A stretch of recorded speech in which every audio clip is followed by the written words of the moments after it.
जिस तरह से माओवाद प्रभावित इलाकों की अगर बात की जाती है, एक लंबा अरसा गुजरा, लंबा दौर गुजरा, तो जो तस्वीरें हैं, जो स्टोरी इस वक्त आप अपने स्क्रीन पर देख रहे हैं, दरअसल ये सब मुमकिन हो पाया तो सरकारों की एक लंबी प्रयास के कारण मुमकिन हो पाया। धरातल पर आज जो तस्वीरें निकल कर आ रही हैं, इसके पीछे जवानों की शहादतों की लंबे किस्से हैं। आज नियत निलानार योजना के तहत यहाँ पर एक शिक्षा से वंचित हुए लंबे अरसे बाद, लगभग 20 से 25 साल बाद, यानी कि पूरी की पूरी एक पीढ़ी जो गुजर गई, वो और उस एक पीढ़ी के पीछे कम से कम ऐसे 4 पीढ़ियां जो बच्चे शिक्षा से लगभग वंचित हो गए, उन बच्चों को आज शिक्षा दोबारा दिलाने के प्रयास किए जा रहे हैं। यहाँ पर शिक्षा विभाग की बात की जानी चाहिए, बीजापुर की तरफ से जिला प्रशासन की बात की जानी चाहिए, और सबसे बढ़कर केंद्र और राज्य सरकारों ने जितना अहमियत इस पूरे के पूरे क्षेत्र को दिया, और उसकी जो तस्वीरें अब छट कर निकल कर आ रही हैं, आप वो तस्वीर देखिए। यहाँ पर इस समय हम यहाँ पर जिले के कलेक्टर अनुराग पांडे यहाँ पर आए हुए हैं नियत निलानार योजना के तहत। यहाँ पर इस बच्चों को जो है कॉपी, किताबें, बर्तन, ये तमाम चीज़ें उन्हें मुहैया करवा रहे हैं। आप ये तस्वीर देखिएगा, शासकीय प्राथमिक शाला कावड़गांव। यहाँ पर एक तस्वीर आपको दिखाना चाहेंगे जहाँ पर प्रशासनिक अमला, शासकीय स्तर के अधिकारी यहाँ पर आए हुए हैं। एक तस्वीर आप देखिएगा, ये माओवादियों का शहीद स्मारक है, और जब आप इस माओवादियों के शहीद स्मारक को आप यहाँ देख रहे हैं, तब आपको एक बात पूरी तरह से साफ कर दूं कि इस इलाके में लंबे अरसे से शासन प्रशासन की कोई किसी तरह की पहुंच नहीं थी, बल्कि इस इलाके से खबरें आती थी, कई तरह की खबरें आती थी जो माओवादियों से रिलेट करती थी। सर, आज उस जमीन पर आपके कदम पड़े हुए हैं, सरकार के कदम इस जमीन पर पड़े हुए हैं। आज यहाँ के बच्चे शिक्षा से सीधे जुड़ रहे हैं, कैसा लग रहा है? मुझे तो जो लगे, बच्चों को अच्छा लग रहा है, उनके माता पिता को अच्छा लग रहा है, उनके भाई बहन को अच्छा लग रहा है। बरसों से जो है इस गांव को जो है एक योजनाबद्ध तरीके से पीछे रखा गया है। यहाँ के 2 पीढ़ियों को, आप एक बोल रहे थे, मैं बता रहा हूँ 2 से कम पीढ़ियां जो है जिनको शिक्षा से वंचित रखा गया है। खुद तो पढ़े लिखे हैं, लेकिन जो है दूसरों को जो है शिक्षा से वंचित रखा है। ये हम देखते हैं कि भारत में जब भी कोई विकास होता है तो उसके लिए जो सबसे महत्वपूर्ण है शिक्षा। जानबूझ के यहाँ के लोगों को शिक्षा से वंचित किया गया है। जो लोकतंत्र की बातें करते हैं, किसी नेता का नाम लेते हैं, उन देशों की क्या स्थिति है, लोकतंत्र का क्या हाल है, अपने आप को जो जीवन भर का जो है राष्ट्राध्यक्ष घोषित करके रखे हुए हैं, किस तरीके के आदर्श हैं उनके। आज हम जो है कांवड़ गाँव में इन सब मान्यताओं को तोड़ते हुए आम आदमी के विकास के लिए, आम आदमी के ज़रूरत की पूर्ति के लिए लोकतंत्र तांत्रिक व्यवस्था के तहत जो यहाँ उपस्थित हैं, इन सब का ये अधिकार है जिसको कुछ व्यवस्था के कारण जो है अभी तक वंचित रखा गया है। आपको वो जो आपको स्मारक दिख रहा है, लेकिन उसके सामने बनता हुआ आंगनबाड़ी भी देखना चाहिए, सामने स्कूल भी है। जो है अपने आप जो है इन सब से जो है लोग परे होके विकास की धारा में आएंगे, और हम लोग कोई अतिरिक्त काम नहीं कर रहे हैं। ये सब उनका हक है जो आज तक उनको किसी कारण से मिल नहीं पाया। उसके लिए जो है कहीं न कहीं पूरी व्यवस्था के साथ हम लोग भी जो है दोषी हो सकते हैं, लेकिन हमने उसको पूर्ण करने के लिए पूरा कटिबद्ध हैं और चाह रहे हैं कि इस गांव में जो है विकास की बयार बहे, और जो अन्य क्षेत्रों में और मैदानी क्षेत्रों में और बीजापुर के और क्षेत्रों में जो उनको हक और जो सुविधाएं मिलती है वो यहाँ भी मिलें, और इसके लिए कुछ अतिरिक्त प्रयास करने होंगे वो भी करेंगे। और विश्वास है कि हमें कि यहाँ के बच्चे जो है आगे बढ़ के जो है विकास की, राष्ट्र की मुख्य धाराओं में रहेंगे, और एक अच्छे जो है यहाँ के ग्रामीण भी जो है अपने एक अच्छे अभिभावक होने का परिचय देंगे और अपने बच्चों को नियमित रूप से विद्यालय भेजेंगे।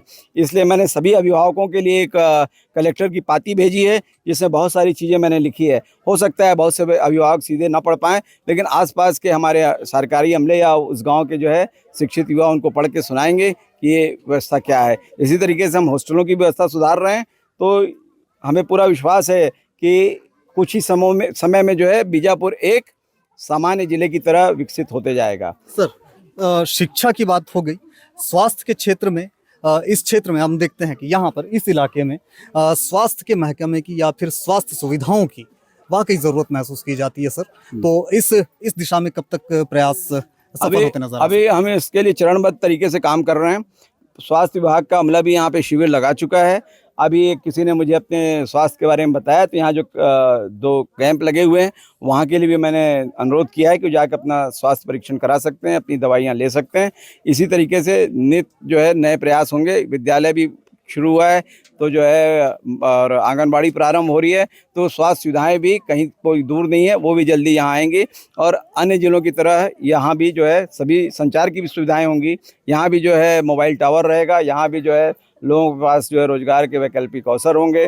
अभी भी लोग कई अलग रोजगार के लिए जाते हैं, बाहर कहीं ड्राइवरी कर रहे हैं या कोई अन्य व्यवसाय में हैं, उनको भी जो है ऐसी व्यवस्था की जाएगी कि वो स्वयं जो है अपने वाहन खरीद सकें, अपना जो है व्यवसाय प्रारंभ कर सकें। यहाँ जो है कुपोषण की एक बहुत बड़ी समस्या है, क्योंकि इसके लिए भी मूल रूप से वही दोषी हैं जिनको मैं हमेशा, जिनका आप स्मारक बता रहे हैं, क्योंकि इन्होंने जो है बच्चों को जो है इनके आहार में भी चोरी की है।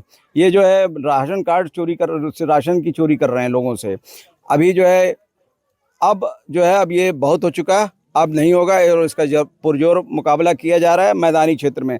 इसी कारण आप जान लीजिए कि आज यहाँ इतनी बड़ी उपस्थिति है सभी जो है शासकीय अमले और हमारे आम ग्रामीण जन। ये बुर्जी गांव पंचायत का आता है। बुर्जी ग्राम पंचायत में 12 गांव हैं, उसके भी सरपंच यहाँ उपस्थित हैं। आगे जो है विकेंद्रीकरण में जो है छोटे ग्राम पंचायत बनाए जाएंगे, जिसमें विकास इन तक जल्दी पहुँच सके। तो बहुत शुक्रिया सर आपका। वक्त की बात है दोस्त। एक वक्त था, एक दौर था जब यहाँ पर 2000 लगभग 2000 स्कूलों को माओवादियों ने सलवा जुडुम के दौर में ध्वस्त कर दिया था, तोड़ दिया था। ये स्मारक माओवादियों का है, जिसे अब तक सुरक्षित रखा गया है। इसे सबूत के तौर पर तो रखा ही जाना चाहिए कि यहाँ पर कभी माओवाद का ऐसा भी वर्चस्व हुआ करता था। यहाँ के बच्चे जब यहाँ इस जगह पर इस स्कूल में पढ़कर निकलें तो उन्हें अपना इतिहास भी ज्ञात होना चाहिए कि किस क्षेत्र से वे बिलोंग करते हैं, किस क्षेत्र के वे बाशिंदे हैं। जिस तरह से ये यहाँ पर ज़िले के जो कलेक्टर हैं उन्होंने जो बयान दिया, उसके पीछे से एक और आवाज़ जो चीखती है। काफ़ी लंबे समय से, एक लंबा अरसा गुजर चुका है, जैसे कि मैं बार बार दोहरा रहा हूँ। यहाँ पर इस क्षेत्र में 2000 से अधिक स्कूलों को तोड़ दिया गया था, ध्वस्त कर दिया गया था। अब 20-25 साल बाद दोबारा यहाँ पर इस क्षेत्र में इन छोटे छोटे मासूम बच्चों को शिक्षा से जोड़ने की कोशिशें की जा रही हैं।